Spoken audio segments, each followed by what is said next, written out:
Bonjour, aujourd'hui on va décortiquer un document vraiment fascinant sur une figure messianique mais venue d'un autre monde. C'est une histoire qui mêle tyrannie, miracle et une révélation qui nous ramène de façon assez étonnante à notre propre planète.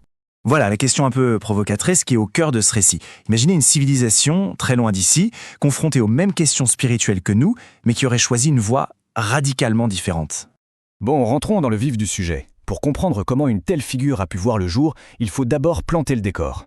Et le décor, c'est la planète UMO, une civilisation qui, d'après ses écrits, traversait la période la plus sombre de toute son histoire. Alors voici UMMO. D'après la source, c'est une civilisation très ancienne où le temps s'écoule différemment. Une de leurs années équivaut à peu près à 2 mois et demi sur Terre. Autant dire qu'ils ont une très très longue histoire derrière eux. L'histoire du mot est loin d'être un long fleuve tranquille. Elle est marquée par de longues périodes de tyrannie. Le point culminant de cette oppression arrive sous le règne d'une dirigeante, IE 456, ce qui crée les conditions parfaites pour une révolution. Mais pas une révolution politique, une révolution spirituelle. Et c'est là qu'on va s'intéresser à l'émergence du personnage central de cette histoire, UMOOLOA, qui vient des origines les plus humbles qu'on puisse imaginer. Ça n'était ni un roi, ni un général. Les documents le décrivent comme un ouvrier, parmi des milliers d'autres, un esclave, forcé de construire un projet étatique monumental. Et voilà qui illustre bien l'échelle du projet. C'est un immense réseau de réflecteurs qui s'étend sur plus de 1100 km². C'est dans ce décor de labeur industriel et forcé que le message a commencé à se répandre. Il faut imaginer la scène, la misère, le travail éreintant, et c'est là, la nuit, qu'Umoa commence à partager sa doctrine avec ses compagnons d'infortune. Et parmi eux, il n'y avait pas que des ouvriers, il y avait aussi des techniciens, des médecins, des philosophes, toute une élite déchue par le régime. Alors quel était son message exactement? Eh bien, il est contenu dans 1200 paragraphes qu'on appelle les TAU et qui sont devenus le guide spirituel de son peuple. Ce qui est vraiment intéressant, c'est que le cœur de son enseignement, c'est une sorte d'empathie radicale. Il exhorte ses disciples à toujours essayer de comprendre l'autre avant de le juger. C'est simple, mais c'est une idée très puissante. Il prêchait la non-violence, non pas comme une forme de passivité, mais comme un acte de force. Il fallait séparer l'acte mauvais de la personne, même la pire qu'il commet. Une distinction vraiment subtile. Donc, le point crucial, le voilà.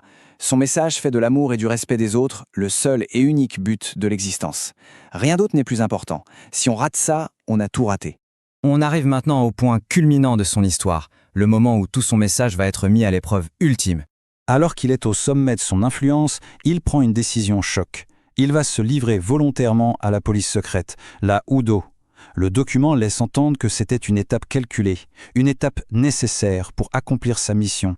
Et sa fin est absolument brutale. Les documents décrivent un martyre horrible, conçu par les scientifiques du régime pour être le plus cruel et le plus douloureux possible. Et c'est là que le récit historique bascule dans quelque chose d'absolument incroyable.